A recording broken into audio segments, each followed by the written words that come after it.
इस वीडियो में हमने ऐसे आसान और महत्वपूर्ण प्रश्नों को रखा है कि जिन्हें कमज़ोर से कमज़ोर छात्र भी आसानी से समझकर बोर्ड परीक्षा में अच्छे अंक ला सकता है। तो आज की ये वीडियो मैंने ऐसे ही छात्रों को ध्यान में रखकर बनाई है। तो शुरू करते हैं आज की ये वीडियो, जिसका पहला क्वेश्चन है कि दो संपूरक कोणों में बड़ा कोण छोटे कोण से 20 अंश अधिक है, उन्हें ज्ञात कीजिए। तो यहाँ पर दो कोण हैं संपूरक, और संपूरक कोण कैसे होते हैं? जिनका योगफल होता है 180 अंश। तो यहाँ हम बच्चों मान लेते हैं कि माना बड़ा कोण,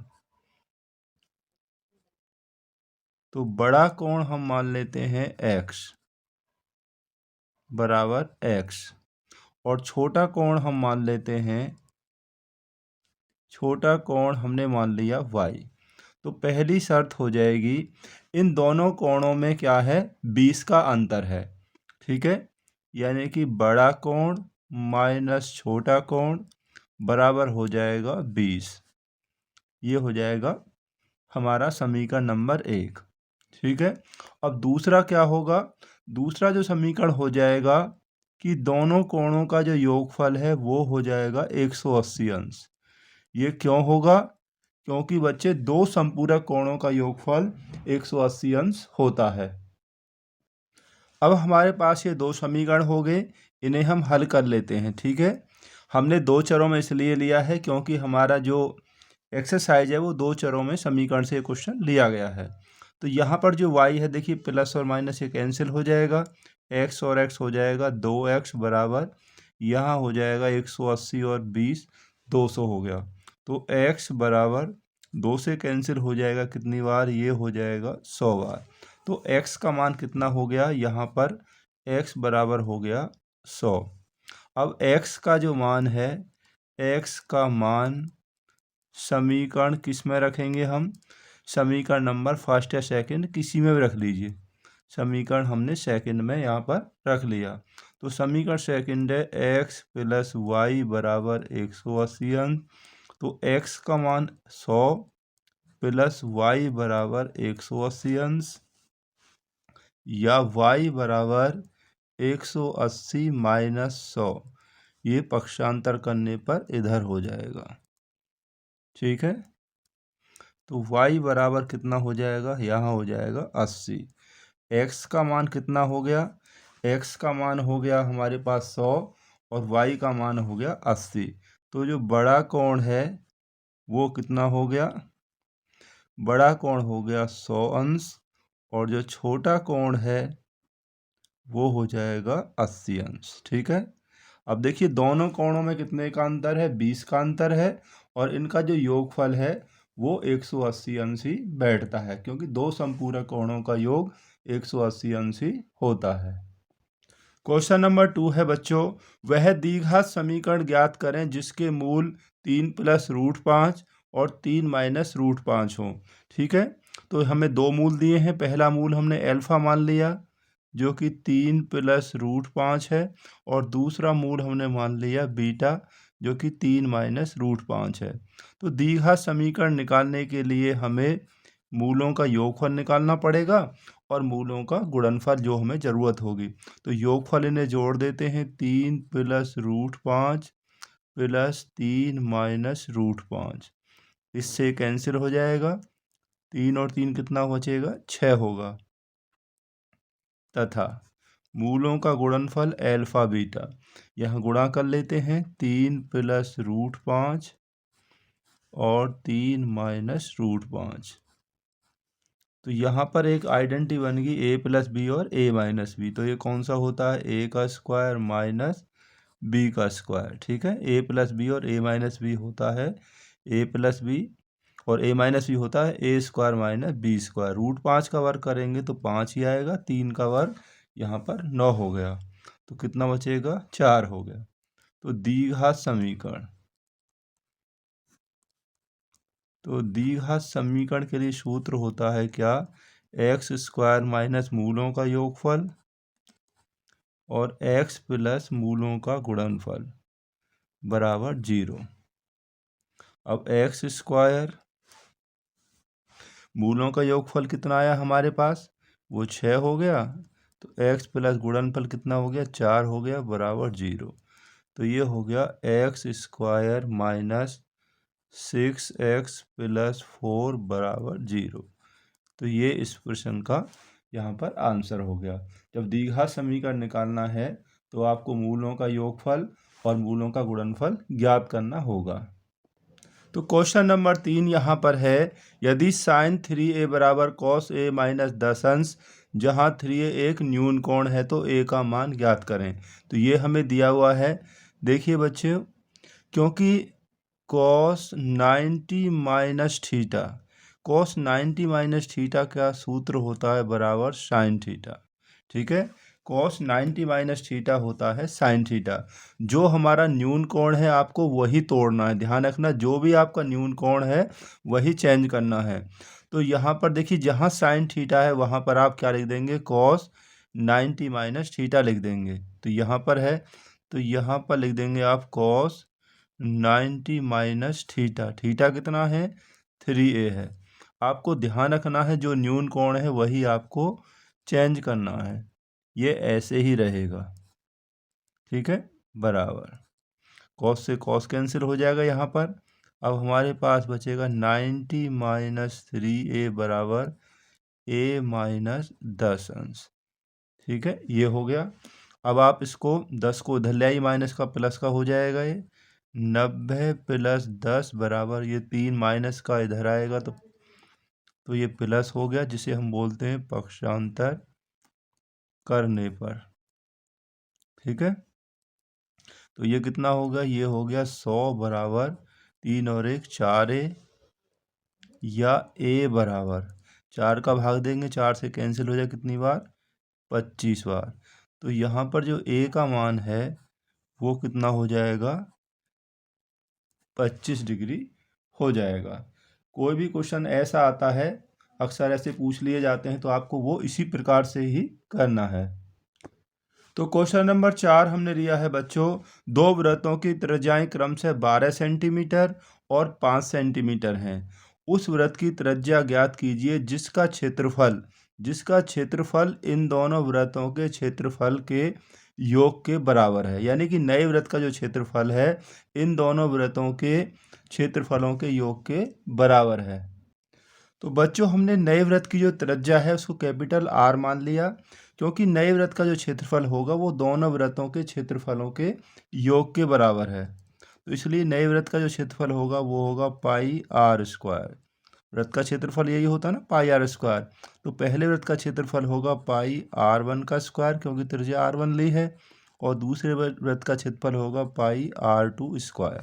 ठीक है, या पाई कैपिटल R का स्क्वायर इक्वल टू, यहाँ पर दोनों में देखिए पाई आया हुआ है, यहाँ भी और यहाँ पाई कॉमन ले लिया तो R1 का स्क्वायर, और यहाँ बचा R2 का स्क्वायर। पाई से आप पाई कैंसिल कर लीजिए, तो कैपिटल R का जो स्क्वायर होगा बराबर R1 कितना है, 12 है, तो ये 12 का स्क्वायर हो जाएगा, और R2 कितना है, 5, तो ये हो जाएगा 5 का स्क्वायर।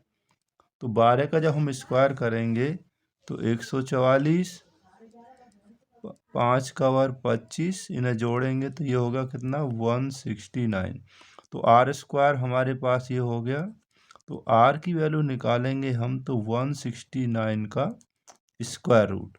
तो इसका जो स्क्वायर रूट है वो कितना हो जाएगा, ये हो जाएगा 13, इसका वर्गमूल। तो आर बराबर 13 सेंटीमीटर। तो जो नए वृत्त की जो त्रिज्या हो जाएगी वो 13 सेंटीमीटर हो जाएगी, नए वृत्त की त्रिज्या बराबर 13 सेंटीमीटर। तो काफ़ी अच्छा क्वेश्चन है बच्चों, ये भी अक्सर पूछ लिया जाता है, तो इसकी तैयारी आप सही प्रकार से ज़रूर कर लें। तो नेक्स्ट क्वेश्चन देखते हैं। तो क्वेश्चन नंबर 5 है बच्चों, सिद्ध करें कि tan 35, tan 40, tan 45, tan 50, tan 55 बराबर 1 होगा। ठीक है, ये इसका बायां पक्ष हो गया जो हमने नोट कर लिया। बाएं पक्ष को सॉल्व करके दायां पक्ष आ जाना चाहिए। अब देखिए 35 और 55 कितने हो गए, 90।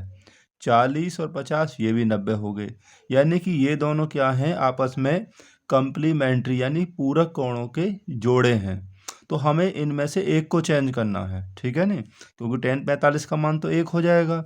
अब tan 35 को हम लिख सकते हैं कितना, tan 35 को हम लिख सकते हैं कि 90 माइनस इसका जो जोड़ा है 55, तो हम -55 लिखेंगे।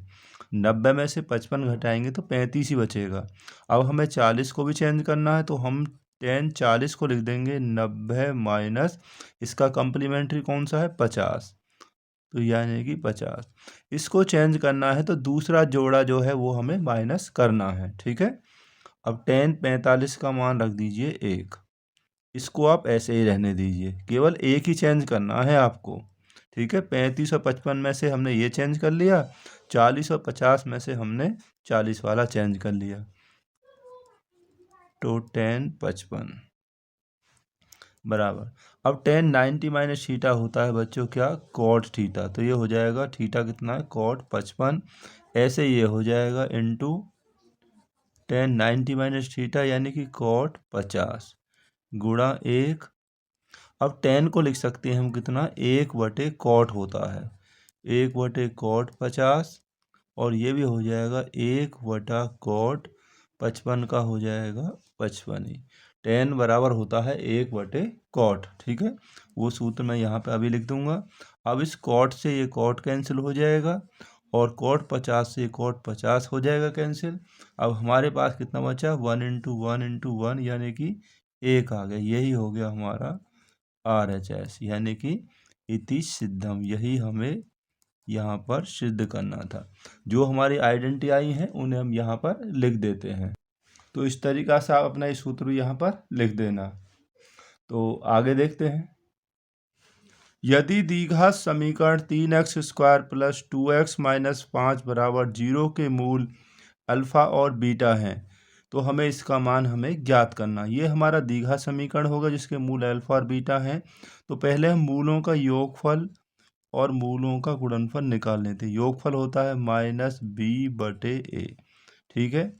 x² का गुणांक ये a होगा, x का गुणांक ये b होगा, और ये वाला जो होगा c यानी अचर पद होगा, -b का मान कितना है हमारे पास 2/a का मान है यहाँ पर 3, यहाँ पर भी आप लिख सकते हैं, ठीक है। तो ये हो गया -2/3, तथा अल्फ़ा बीटा ये हो गया c/a। c अचर पद कितना है -5, और a का मान वही है आपका 3 है, -5/3। अब हमें जो मान निकालना है, देखिए हमें क्वेश्चन में मान निकालना है इसका, यानी कि 3 α² बीटा + 3 α β², ठीक है। ये हमें मान निकालना है। तो यहाँ हम कॉमन ले लेते हैं, 3 तो दोनों में है ही, इसके अलावा अल्फ़ा बीटा भी कॉमन हो जाएगा। अल्फ़ा और बीटा कॉमन होगा तो यहाँ अल्फ़ा बचेगा पहले में, और यहाँ पे कितना बचेगा, यहाँ बीटा बच जाएगा। तो 3 अल्फ़ा बीटा का मतलब है गुणनफल, -5/3, तो रख दीजिए -5/3, और अल्फ़ा प्लस बीटा यानी कि मूलों का योगफल, यानी कि -2/3, -2/3। इस 3 से ये 3 कैंसिल हो जाएगा, ठीक है। तो हमारे पास बचा -5 गुणा -2/3, तो 5 दूनी 10, माइनस माइनस प्लस हो जाएगा 10/3, तो इसका आंसर हो जाएगा 10/3, ठीक है। यहाँ पे ऐसे लिख भी सकते हैं, इसमें देखिए जहाँ a = 3, b = 2 और c = 5, ये ऐसे भी इसमें आप दिखा सकते हैं। तो नेक्स्ट क्वेश्चन देखते हैं। क्वेश्चन नंबर 7 बहुत ही इंपॉर्टेंट प्रश्न है बच्चों। ये भी 2 क्रमागत विषम धन पूर्णांकों के वर्गों का योग 130 है। आपसे विषम धन पूर्णांक पूछ सकता है, आपसे धन पूर्णांक पूछ सकता है सम वाले, या क्रमागत पूर्णांक कुछ भी बोल सकता है, ठीक है। अब हम पहला जो क्रमागत विषम पूर्णांक है वो से मान लेते हैं हम कितना, x हमने मान लिया, और दूसरा जो पूर्णांक है वो मान लेंगे x + 2, क्योंकि चाहे विषम हो या आपका सम हो, दोनों में 2 का अंतर होता है। एक बात और आपको ध्यान रखनी है, आपसे सम कहता है विषम कहता है, आप केवल यही मान लीजिए, सम के लिए भी यही और विषम के लिए भी आपको यही मान लेना है। अब प्रश्न अनुसार क्या है, वर्गों का योगफल, वर्गों का योग कितना है, वो दिया हुआ है 130। ठीक है, अब पहला जो पूर्णांक है वो हमारा x है, तो x का वर्ग, दूसरा पूर्णांक हमने माना है x+2, तो इसका भी वर्ग बराबर रख देंगे 130। ठीक है, ध्यान रखना आपको दोनों के लिए यही लेने हैं, चाहे सम हो या विषम हो। a+b का होल स्क्वायर कितना होगा, a² + b² और +2ab, गुणा करेंगे 2x, उसका डबल कर दीजिए 4x, इसको उधर ले आइए, प्लस का है तो -130 बराबर 0। यहाँ पर हम सूत्र लिख देंगे अभी। ठीक है, ये कितने हो गए, ये हो गया आपके पास x² 2x² प्लस 4x, 100 इसमें से घटाएंगे तो माइनस के 126 बचेंगे बराबर 0। 4 घटा दिया ना ये वाला, तो अब 2 से भाग दे दीजिए पूरे समीकरण को, थोड़ा आसान हो जाएगा, x² + 2x और यहाँ बचेगा 2 × 6 = 12, 2 × 3 = 6 बराबर 0। यहाँ 2 से भाग देने पर। ठीक है, अब हमारे पास ये दीघा समीकरण हो गया। 63 के ऐसे टुकड़े कीजिए, घटाकर 2 आना चाहिए, गुणा करें 63, 9 सत्ते 63, 9 सत्ते 63 यानी कि 9x घटा कर लाना है, 7x - 63 बराबर 0। तो x कॉमन पहले दोनों में ले लीजिए, तो यहाँ बचेगा x + 9, इन दोनों में क्या कॉमन आएगा, माइनस से है तो माइनस के 7 कॉमन ले लीजिए, तो x + 7 नाम 63। जब माइनस कॉमन लेते हैं तो अंदर वाले जो साइन होते हैं वो चेंज हो जाते हैं, तो एक ब्रैकेट में x + 9 आ जाएगा, दूसरे में x और -7 आ जाएगा बराबर 0। अब x - 9 है तो ये x बराबर प्लस का है तो ये माइनस का हो जाएगा, हमारा धन पूर्णांक छोड़ देंगे, x - 7 है तो ये x बराबर हो जाएगा 7। तो x का मान हमारा कितना हो गया, 7 हो गया, और x हमने क्या माना था, पहला पूर्णांक, तो पहला पूर्णांक 7 हो जाएगा, दूसरा 2 जोड़ देंगे, 7 और 2 9 हो। आप अपने प्रश्न की जांच भी कर सकते हैं, बहुत आसान है। क्रमागत है, देखिए विषम पूर्णांक 7 के बाद 9 ही आएगा, 7 का वार 49 और 9 का वार 81, जोड़ेंगे तो 130 ही होगा। अगर 130 नहीं आता है समझ लीजिए आपने कहीं पर गलती की है। तो नेक्स्ट क्वेश्चन देखते हैं, चलिए। तो क्वेश्चन 8 है बच्चों, दिए चित्र में DE समांतर BC है, AD 2 है, BD 2.5 है और DE 4 सेंटीमीटर है। तो BC का मान, यानी इस BC का मान हमें यहाँ पर ज्ञात करना है। क्योंकि DE जो है ये वाली इसके समांतर है, इसलिए त्रिभुज ADE और त्रिभुज ABC में, इनमें क्या होगा कि ये वाला जो कोण है समांतर रेखा के ऊपर, ये वाला इसके बराबर होगा, यानी कि कोण ADE जो है बच्चों वो बराबर होगा कोण ABC के। अब ये क्यों बराबर होगा, ये होंगे आपके संगत कोण। कौन से कोण होंगे, संगत कोण, जो समांतर रेखाओं के ऊपर होंगे। ठीक है, ये संगत हो गए। और ये जो कोण A है, ये देखिए DAE इसमें भी है और ABC में है, तथा कोण A बराबर ये होगा कोण A, ये हो गया आपका उभयनिष्ठ। ठीक है, ये दोनों में हो गया उभयनिष्ठ। अब क्योंकि दो कोण बराबर हैं, ठीक है, आपस में इनके दो कोण बराबर दिए हो गए, तो इसलिए त्रिभुज ADE ये वाला हो जाएगा समरूप त्रिभुज ABC के। ये क्यों हुआ, तो आप लिख देंगे कारण इसका कि कोण समरूपता। यदि किन्हीं दो त्रिभुजों के दो कोण संगत कोण बराबर हों तो त्रिभुज आपस में समरूप होते हैं। अब हम इसको आसानी से कर लेंगे। अब समरूप त्रिभुजों की संगत भुजाएं क्या होती हैं, अनुपातिक होती हैं, तो इसलिए लिख देंगे AD बटे AB बराबर, इसकी भुजा ये ले लीजिए DE और इसकी भुजा आ जाएगी BC। ठीक है, इस रूप में आ जाएगा। यहाँ पर हम लिख देंगे समरूप त्रिभुजों की संगत भुजाएं अनुपातिक होती हैं। अब AD कितना है, देखिए यहाँ पर 2 दिया हुआ है और AB हो जाएगा यहाँ से यहाँ तक 2 ये है और 2.5 ये है, तो मिलकर हो जाएगा 4.5।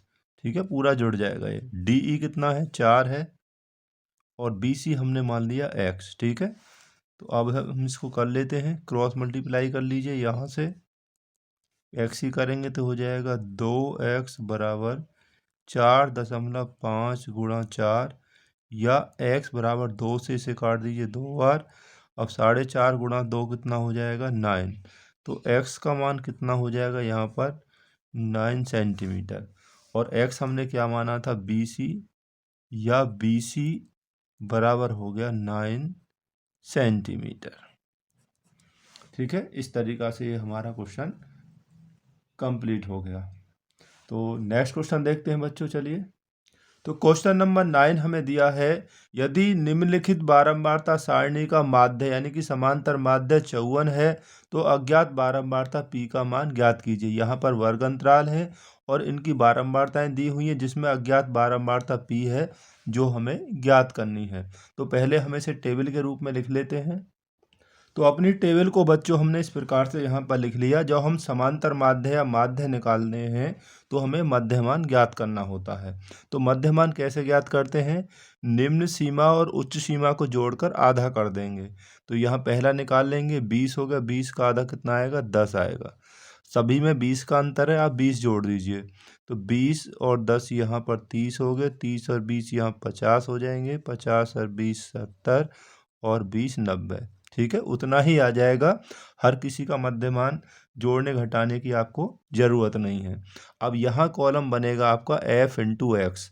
f बारंबारता और x मध्यमान का गुणनफल। 10 गुणा 7 कितना होगा, यहाँ 70 होगा। 30 गुणा p, ये 30 p हो जाएगा। यहाँ करेंगे तो ये हो जाएगा 500 और 7 नाम 63, 0 की 0 और यहाँ 13 निम्मा 117। तो ये हो गया। इनका अब योगफल कर लीजिए। इसका जो योगफल होगा इस वाले का, ये होगा सिग्मा एफ एक्स। सिग्मा का मतलब होता है योगफल। ठीक है, इसे जोड़ दीजिए, कितना होगा, 30p को अलग लिख देंगे हम, तो ये 30p होगा और प्लस, अब बाकी जो हमारी ये संख्याएं इन्हें जोड़ दीजिए। इनका योगफल बैठता है 2370। ठीक है, ये इसका योगफल हो गया। अब हम इसका भी योगफल निकालते हैं, किसका, बारंबारता योगफल। तो बारंबारता योगफल ये f है ऊपर, तो सिग्मा f बराबर, तो सिग्मा f कितना होगा, p तो ऐसे ही रहेगा, तो p प्लस बाकी जो संख्या इन्हें जोड़ लीजिए, ये जोड़ कर बैठेंगी 39। ठीक है, ये हो गया इसका। अब देखिए, क्योंकि माध्य या समांतर माध्य, समांतर माध्य होता है सिग्मा एफ एक्स बटे सिग्मा एफ। ठीक है, अब इस क्वेश्चन में हमें माध्य कितना दिया है, देखिए यहाँ पर 54 दिया हुआ है। तो जहाँ पर माध्य है समांतर माध्य, तो वहाँ पर आप लिख देंगे कितना, 5454। सिग्मा एफ एक्स का मान ये रख दीजिए 30p प्लस 2370 बटे सिग्मा एफ कितना आया है, ये हो गया p प्लस 39। ये हो गया। यहाँ से अब क्रॉस मल्टीप्लाई कर देंगे इसे सॉल्व करने के लिए। ठीक है, 54 की p में गुणा करिए तो ये कितना होगा, 54p हो गया, प्लस 54 की फिर 39 में भी गुणा होगी। 39 में जब गुणा करेंगे हम इसकी, तो ये हो जाएगा 2106 बराबर, यहाँ कुछ नहीं है, 1 मान लीजिए, 1 की गुणा इसमें करेंगे तो ऐसे ही आ जाएगा 30p प्लस 2370। तो 54p इसको उधर ले आइए, माइनस 30p बराबर 2370 माइनस प्लस के इधर आ जाएंगे 2106। 54 में से 30 घटाएंगे तो कितना बचेगा, 24p बराबर, इसमें से इसको घटा दीजिए, तो इसमें से घटाएंगे तो ये बचेंगे आपके 264, या p बराबर 24 का इसमें भाग दे देंगे, 24 से कैंसिल हो जाएगा, 24 एकम 24 बचे 2, 24 हो गए, 24 एकम 24। तो P बराबर यहाँ पर कितना हो जाएगा? P बराबर होगा बच्चों 11। तो यही हमारे इस प्रश्न का आंसर हो जाएगा। ऐसे क्वेश्चन अज्ञात बारंबारता वाले अक्सर पूछ लिए जाते हैं, इसलिए मैंने इस प्रश्न को रखा है। तो इसकी तैयारी आप अच्छी प्रकार से जरूर कर लेना। तो नेक्स्ट क्वेश्चन देखते हैं। तो क्वेश्चन नंबर 10 है बच्चों, बिंदुओं 5, -6 और -1, -4 को जोड़ने वाले रेखाखंड को y अक्ष किस अनुपात में विभाजित करता है? आपसे y अक्ष या x अक्ष कोई भी पूछ सकता है। ये हमें बिंदु दिए हुए हैं, जहाँ पर x1 5, y1 ये हो गया, और x2 -1, x और y2 हो गया -4, x1 y1 x2 और y2। तो हम ये मान लेते हैं बच्चों, माना y अक्ष पर, तो y अक्ष पर जो स्थित बिंदु है हमने मान लिया 0, b। अगर x की बात करता तो x पर होता है a, 0, y पर 0, b। और अभीष्ट अनुपात हमने मान लिया, अभीष्ट अनुपात, तो अनुपात हमने मान लिया m1 अनुपात m2। ठीक है, ये हमने यहाँ पर मान लिए। तो ये हमारे होते हैं बच्चों विभाजन सूत्र। x के लिए ये होता है और y के लिए ये होता है। अब हमें वही लेना है जो 0 दिया हुआ है। तो 0 कौन सा दिया है? ये वाला x है, ये y है। तो x हमें यहाँ पर 0 दिया है, तो हम केवल x को ही सॉल्व कर लेते हैं, तो वो आसान होता है। 0 बराबर m1 हमें ज्ञात करना है, m1 x2, तो ऊपर देखिए x2 कितना है? -1, प्लस m2 आपको ज्ञात करना है, और x1 हमारे पास है 5। यहाँ से आप लिख दीजिए देखकर, बटे m1 प्लस m2, ये हमें ज्ञात करने हैं। ठीक है, क्रॉस मल्टीप्लाई कर दीजिए यहाँ से, इसकी इसमें गुणा करेंगे तो -m1 प्लस 5m2, 0 की इसमें गुणा करेंगे तो ये 0 ही हो जाएगा, -m1 बराबर ये इधर आ जाएगा -5m2, माइनस से माइनस कैंसिल हो जाएगा, तो m1 बराबर 5m2 या m1 बटे m2 बराबर 5/1। तो 5/1 का मतलब हो गया कि m1 अनुपात m2 बराबर हो गया 5:1। तो हमारा जो अभीष्ट अनुपात हो जाएगा वो 5:1 हो जाएगा। अभीष्ट अनुपात बराबर 5:1। ठीक है, दोनों का यही आंसर आएगा। आप x से करेंगे या y से करेंगे, क्योंकि जो 0 दिया है आपको वही लेना है। बस ध्यान रखना है, x अक्ष के लिए a, 0 और y अक्ष के लिए 0, b आपको लेना है। तो क्वेश्चन 11 हमें दिया है बच्चों, यदि बिंदु P, Q तथा R संरेखी हैं, यानी एक रेखा में हैं, और a प्लस b बराबर 1 है, तो a और b का मान ज्ञात कीजिए। ये हमें जो तीनों बिंदु दिए हैं, देखिए पहला बिंदु x1 y1, दूसरा x2 y2 और तीसरा होगा x3 और y3। क्योंकि ये बिंदु संरेखी हैं, इसलिए इनसे बने त्रिभुज का क्षेत्रफल क्या होगा? वो 0 होगा। तो त्रिभुज के क्षेत्रफल का जो सूत्र होता है 1/2 x1 y2 माइनस y3, फिर यहाँ 1 के बाद 2 आ जाएगा, 2 के बाद यहाँ 3 आएगा। अब देखिए 2 के बाद 3 आ गया, अब यहाँ 2 के बाद 3, 3 के बाद 1 आ गया यहाँ पर, और यहाँ 1 और 2 आ गया। 1 2 3 और 3 के बाद 1 2 3 इस रूप में आएगा। तो 1/2 यहाँ पर x1 -3, y2 minus y3, y2 b, y3 minus का है तो ये प्लस हो जाएगा पहले से ही, x2 यानी कि a, 3 - 1 यानी कि -5, 1 का मान हो गया 9 हो गया, प्लस x3 यानी कि 4, 1 - 2 यानी कि 9 माइनस यहाँ हो गया b = 0। ठीक है, ये सूत्र आपको ध्यान रखना है। x1 x2 और x3, 2 3 2 के बाद यहाँ 3 आएगा, 3 के बाद 1, 3 के बाद 1 और 1 के बाद यहाँ 2 हो जाएगा। 1/2 बाद में 0 हो तो इसको आप ख़त्म कर सकते हैं, कोई ज़रूरत नहीं लिखने की। 3 की गुणा कर दीजिए, -3b, 3 पंजे 15 प्लस 9 और 5 14 हो गए, 14 गुणा करेंगे इसमें तो माइनस के 14a ही आ जाएगा और प्लस 4 नाम 36 -4b बराबर 0। अब देखिए यहाँ पर 14a माइनस के 14a पहले लिख दिया हमने, 3b नहीं है 4b और 3b कितने हो गए, दोनों माइनस के हैं, 4 और 3 7b हो गया। अब 36 में से 15 घटा दीजिए तो यहाँ बचेगा प्लस के 21 बराबर यहाँ हो गया 0। ठीक है, इतना आ गया। 7 का सभी में भाग जाएगा, 7 से भाग दे दीजिए, यहाँ हो जाएगा 7 दूनी 14, 7 एकम 7 और 7 तिया 21 बराबर 0। 7 से भाग देने पर, ठीक है, हम थोड़ा आसान कर लिया इसमें, तो यह हो गया माइनस के 2a माइनस b बराबर -3 हो गया समीकरण नंबर 1।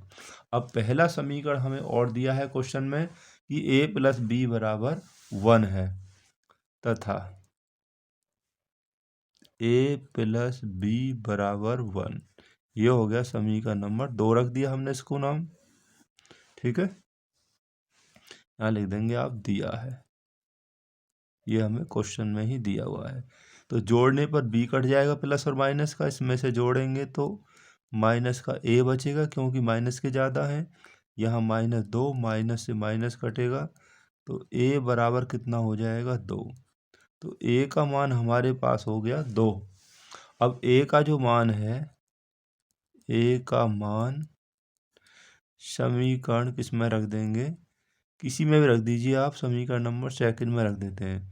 समीकरण सेकंड है a + b बराबर 1, a का मान 2 हो गया प्लस b बराबर 1, तो b बराबर 1 - 2, तो b बराबर हो जाएगा कितना -2। तो यही इसके आंसर हो जाएंगे कि a बराबर 2, b बराबर -1। ठीक है, इस तरीक़ा से क्वेश्चन भी हमारा कंप्लीट हो गया।